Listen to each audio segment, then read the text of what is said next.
Lindsay Lohan. Lindsay Lohan, the notorious actress turned troublemaker, is also a chronic hotel thief.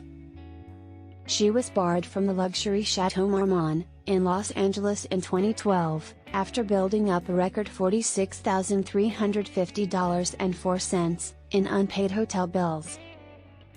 For her part, Lohan claimed that the producers of Liz and Dick, the film she was filming at the time, were footing the cost, and given that she has subsequently been spotted there, we're thinking her name has since been removed off their blacklist. A few months later, the actress allegedly caused $50,000 in damage, at the New York Union Square, prompting an insider to suggest that she would be barred from returning. These are only two examples. She's allegedly not welcome at Santa Monica Shutters, on the beach hotel either. Nirvana. Kurt Loder of MTV News interviewed Nirvana in St. Paul, Minnesota, in December 1993.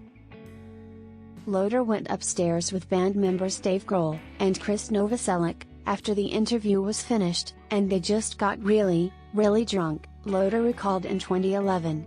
I wasn't attempting to stay sober, but I didn't become as tipsy as they did. And then they started smashing everything in this room.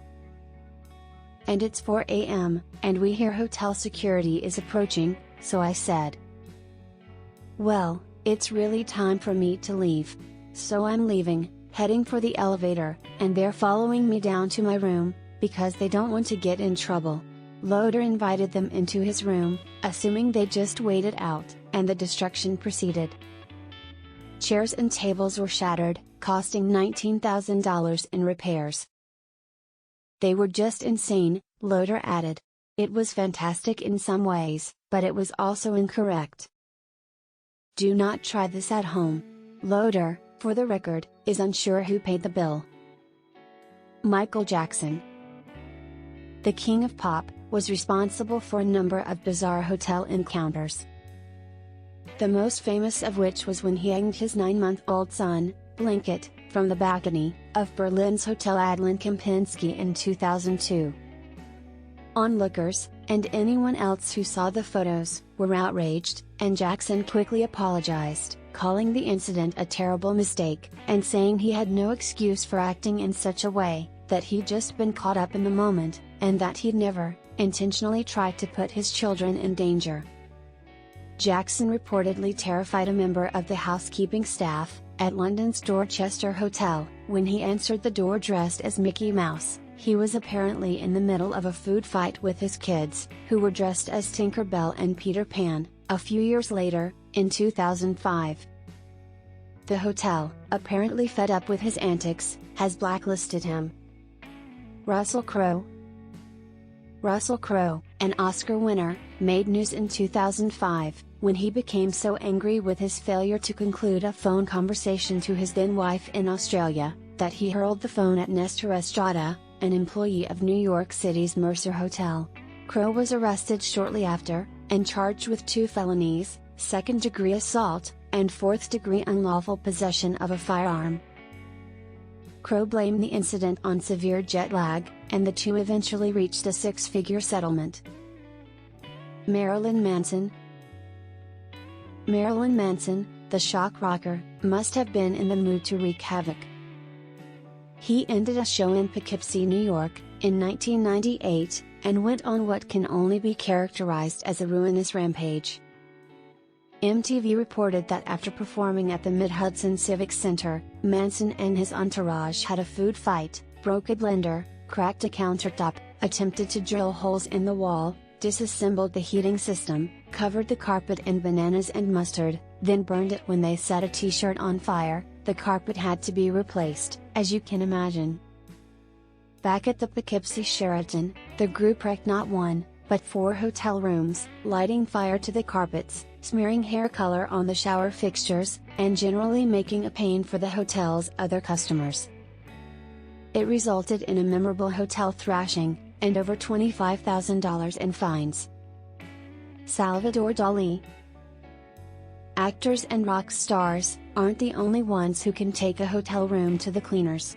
Salvador Dali would check into the Suite Royal at Paris' Le Maurice Hotel, for at least a month every year, with his two favorite companions, Babu and Booba, his pet ocelots, in what must have been an appropriately strange scene. When the famed artist checked out, the hotel staff had to totally repaint the Suite Royale, because his two tame ocelots really enjoyed the carpets. Despite this, they allowed him to return every year, and even named their restaurant after him, most likely because he was known for being a generous tipper, who would frequently give customers personalized lithographs, which seems like a fair trade-off. Florence Welch. Florence Welch, of Florence and the Machine, claimed in 2012 that vodka, Kanye West, and hotel suites are not compatible. She told Q magazine about an evening she spent partying with Kanye West, "I guess I must have drunk about 17 dirty martinis. I misplaced my phone, and ripped my clothing to shreds. Because I left a cinnamon tea light on, I accidentally set fire to the Bowery Hotel. I returned to the hotel, passed out in my torn dress, no phone, damaged teeth, and turned around to see black gunk all over the walls, my book melting on the bedside table, and a bucket of water on the floor.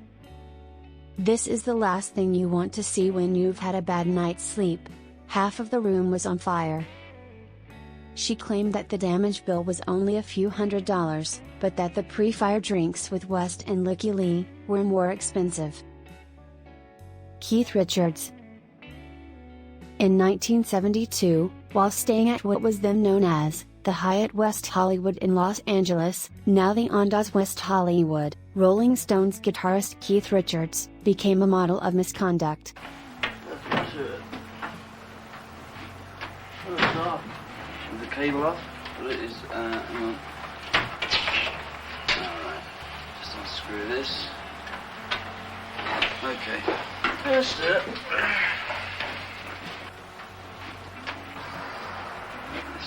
Yeah, television's boring anyway. Just make sure there ain't nobody there. We come a little bit this way so as we make sure we hit the garbage area. That's it, mate. Alright. Okay, tell us when. Okay. Okay. Now.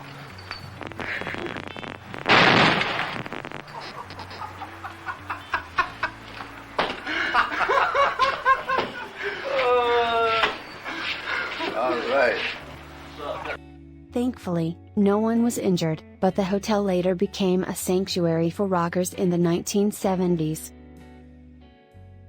Led Zeppelin once took over an entire floor. Jim Morrison lived there, until he was driven out, and it was utilized as a filming site for This Is Spinal Tap, and Almost Famous. Johnny Depp.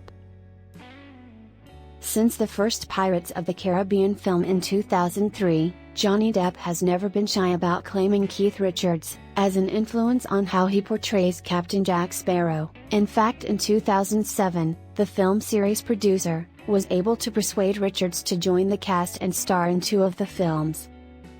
Depp could have modeled other habits after Stones singer Keith Richards, such as the time he demolished a $1,200 per night suite he was sharing with then-girlfriend Kate Moss, at the Mark Hotel in New York in 1994. There was Depp sitting there, smoking a cigarette, cool and serene. Eileen Perez, a police officer who responded to a complaint about the disturbance, told the New York Times, when she and her colleagues unlocked the hotel room door. There was glass all throughout the apartment, and furniture upside down, and shattered table legs, Perez recalled, adding that Moss was with him. Though it's widely assumed that the damage was caused by a drunken brawl between the two. Depp had a different theory. An enraged armadillo had been hidden in the closet, and was the real culprit. Remarkably, the armadillo was never discovered. Depp was arrested and taken to jail, where he was held for a few hours before being released, and fined roughly $10,000.